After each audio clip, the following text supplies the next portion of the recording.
I request protocol to escort His Excellency and invite him to address the Assembly.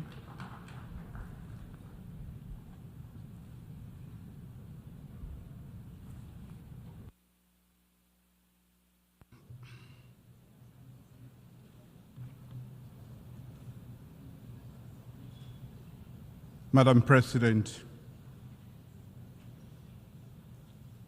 I congratulate His Excellency Philemon Yang on his election as President of the 79th session of the United Nations Secretary General and express Sierra Leone's support to you during your tenure. I extend my deep gratitude to His Excellency Dennis Francis for his principled stewardship as President of the 78th session of the United Nations General Assembly. I appreciate and thank His Excellency Antonio Guterres, Secretary General of the United Nations, for his tireless effort and global leadership. Madam President, more than 30 years ago, Sierra Leone was plunged into a decade-long brutal civil war. More than 50,000 people were killed, and millions fled their homes as refugees and internally displaced persons. The situation in Sierra Leone at that time was not unique. Conflicts existed in other parts of West Africa, in Africa, and around the world. In Sierra Leone, however, we overcame our challenges with a common vision for peace through genuine dialogue, committed leadership, and action. Notably, the hard-won peace we enjoy is not without its fragility, and we remain vigilant in safeguarding it. Sierra Leone's peace journey exemplifies the values of ownership, engagement through dialogue, and our partnership with ECOWAS, the United Nations, and the broader international community, which yielded the peace dividend. This story has shaped our engagement at the United Nations Security Council since the commencement of our second tenure in January this year. For almost 9 months, Sierra Leone, as an elected member of the United Nations Security Council, has endeavored to be a voice of reason and a bridge builder with balance and objectivity. We will continue to promote respect for and adherence to international law and the UN Charter, ensure the protection of civilians, end impunity through accountability, and foster dialogue for the peaceful settlement of disputes. Our commitment to these principles is even more imperative now than ever before, as we are confronted with conflicts of great magnitude in the Middle East, Africa, Asia, and Europe. The need for a ceasefire in Gaza and the wider Middle East, as well as in Sudan, Eastern Democratic Republic of Congo, and Ukraine, is not just pressing, but urgent. Immediate action is required to prevent further loss of precious lives and human suffering. We need collective action to stop all conflicts and engage in meaningful dialogue so that the countries can move forward with their development agenda in peace, security, and stability. As a country that has experienced the devastating consequences of armed conflict, we acknowledge that peace cannot be achieved in isolation.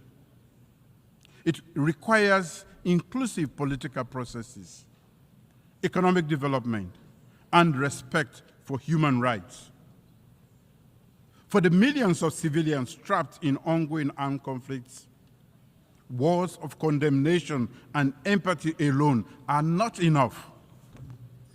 It is imperative that we act together as the United Nations with a sustained commitment to end the cycle of violence and give innocent civilians the opportunity to enjoy lasting peace and prosperity. In the Sahel and West Africa, the regional leadership has been hard at work to find urgent solutions to the numerous peace and security challenges, particularly to curb the spread of terrorism and violent extremism. I call upon the international community to strengthen support for African-led peace initiatives and for the United Nations to play a more active role in addressing the root causes of conflicts.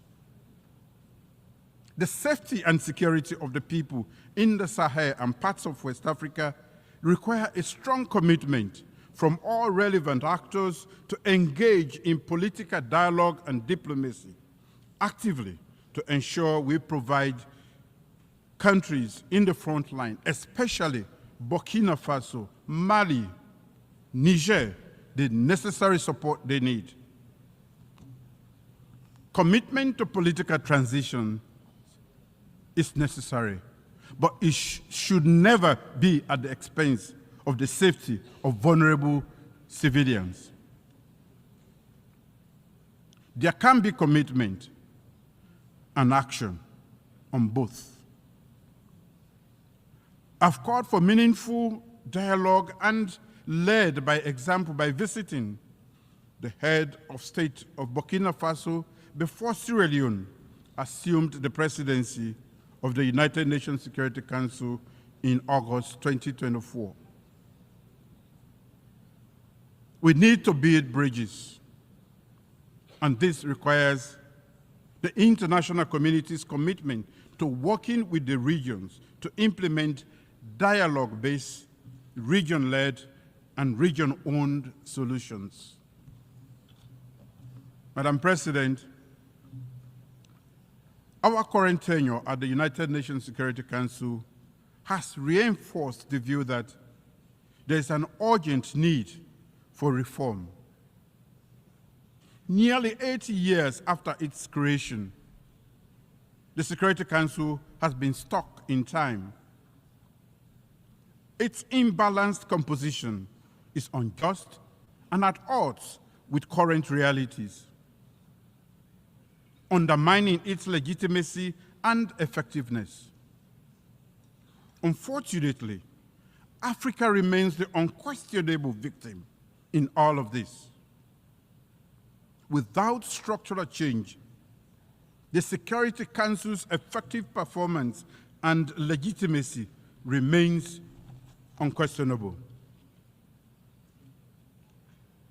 In a historic and successful debate, which I presided over during Sierra Leone's August presidency of the Security Council on addressing the historic injustice and enhancing Africa's effective representation in the Security Council, I spoke as a representative of the continent that has long been underrepresented in the decision-making processes that shape our world on matters of peace and security.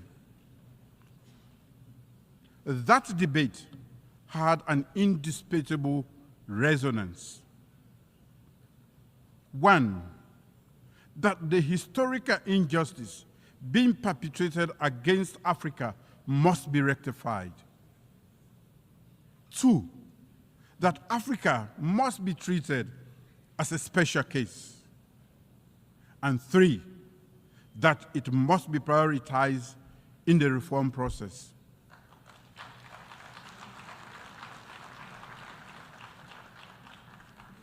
In expressing appreciation for the active and supportive engagement by the many interest and regional groups, as well as invited member states to the debate, the facts and issues are now clear to all. Africa has long been marginalized in global decision-making processes, and its voices are often drowned out. The legacy of colonialism, economic exploitation, and political marginalization has left deep scars on the African continent, thereby affecting its development, stability, and influence in international affairs. This results in a lack of meaningful representation on issues that directly affect the continent, such as conflict prevention, conflict resolution, peacekeeping operations, and sustainable development. Addressing contemporary global security challenges require the collective wisdom and cooperation of all nations, not just the privileged few or the most militarily or economically powerful. We urge that equitable representation of Africa, we argue that equitable representation of Africa will better equip the United Nations to tackle global challenges and foster a more just, fair, and peaceful world. As the coordinator of the African Union Committee of 10 on the reform of the Security Council, Sierra Leone remains fully committed to promoting, defending, and soliciting support for the common African position as espoused in the Ezowini Consensus and SAT Declaration. Africa, therefore, demands no less than 2 permanent seats with all the rights and privileges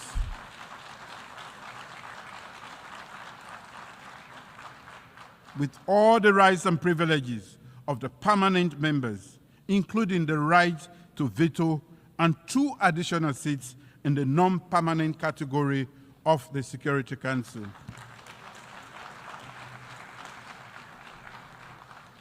Sierra Leone welcomes the consensus that has emerged from the UN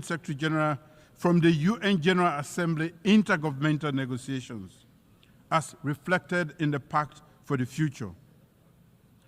And I quote, "To address the historical injustice against Africa as a priority, and while treating Africa as a special case, improve the representation of the underrepresented and unrepresented regions and groups," end of quote. Let us work together to redress historical injustice and recreate a Security Council that truly reflects the diversity of the world that we live in today. As I stated in the Security Council debate, the time for half-hearted measures and incremental progress is over. Africa's voice must be heard, and its demands for justice and equity must be met, and now. Madam President, the Summit of the Future for Sierra Leone is about delivering peace, human rights, and the dividends of democracy for everyone, everywhere, and now. Accordingly, my government has laid out a strategic vision for Sierra Leone as captured in Sierra Leone's Medium-Term National Development Plan 2024-2030, a framework for delivering socio-economic development and prosperity for our people. Aligned to the Sustainable Development Goals and the African Union's Agenda 2063, our development plan serves as a comprehensive blueprint for transformative acceleration in critical areas such as agriculture, food security, human capital development, job creation for our youth, infrastructure development, and technology. with the adoption of the Pact for the Future, including the Declaration on Future Generations and the Global Digital Compact at the Summit of the Future, my government is reinforcing its commitment to championing and investing in human capital development. Human capital development is a profound commitment to our people's well-being and future. By investing significantly in education, healthcare, and agriculture, my government is laying the foundation for a prosperous and equitable Sierra Leone. Over the past 6 years, our achievements through our free quality education program, legislative reviews, and governance reforms in the education sector, and radical inclusion strategy have been highly impactful, well acclaimed, and seen as a good model for the world. We welcome the Global Digital Compact's principle of ensuring safe, secure, and trustworthy emerging technologies, including artificial intelligence, to offer new opportunities to accelerate development and leaving no one behind. In the area of gender equality and women's economic empowerment, significant strides have been made, and they are some of the legacies my government will bequeath to our current and future generations. I recently signed into law this year a bill prohibiting child marriage. Following the historic signing into law of the Gender Equality and Women's Empowerment Act of 2023. This is all meant to ensure the realization of the national aspiration for our women and girls to build an inclusive and equitable society. I remain steadfast in my commitment to ensuring that every girl and woman lives in a safe environment with ample opportunities to realize their full potential and thrive equally in the world. From prioritizing the women's peace and security agenda at the Security Council to adoption by the General Assembly of a resolution condemning all forms of sexual and gender-based violence, and urging all countries to provide victims and survivors with access to justice, reparation, and assistance. We will continue to advocate for women and girls across the globe. Therefore, I'm pleased to announce that Sierra Leone will commence preparatory work that will lead to the convening of a diplomatic conference to conclude an internationally legally binding instrument on access to justice for sexual violence survivors. The proposed treaty, Freetown Treaty, in accordance of the success of the United Nations resolution on access to justice, remedies, and assistance for survivors of sexual violence. Madam President, leaving no one behind and acting together to achieve sustainable development similarly means that we have to end global economic inequalities and ensure that government in least developed countries can deliver on the dividends of democracy. The unmanageable debt crisis, lack of capital flow, the devastating impact of climate change and lack of climate finance, conflicts, and political instability around the world are increasing the odds of developing countries not achieving the SDGs. The role of development finance institutions in supporting the objectives of national development plans of low-income countries, particularly those emphasizing the SDGs, is of great significance to their socio-economic development. At the International Development Association for Africa Heads of State Summit in Nairobi, April this year, Sierra Leone unreservedly expressed its endorsement of the Nairobi IDA communique. The communique exemplifies the collective aspiration of the African heads of state present to raise the level of development support in Africa through the IDA 21 replenishment. I wish to re-echo that endorsement at this August gathering. IDA's affordable concessional finance allows African leaders to develop our economies, enhance education and healthcare, deal with increasing effects of climate change, and expand electricity and digital access without becoming buried in unsustainable debt. To conclude, Madam President, the end of the Second World War in 1945 did not only unite leaders, but also urged them to cooperate. This was the birth of multilateralism.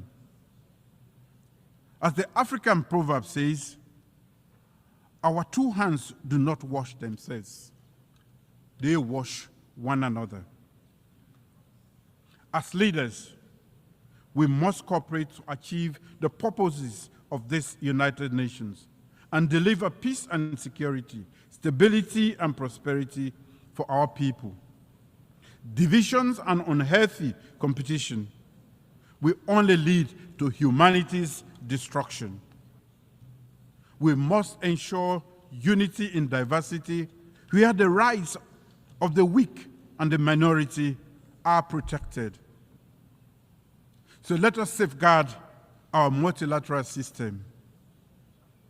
Let us cooperate, acting together for the advancement of peace, sustainable development, and human dignity for present and future generations, leaving no one behind. Thank you.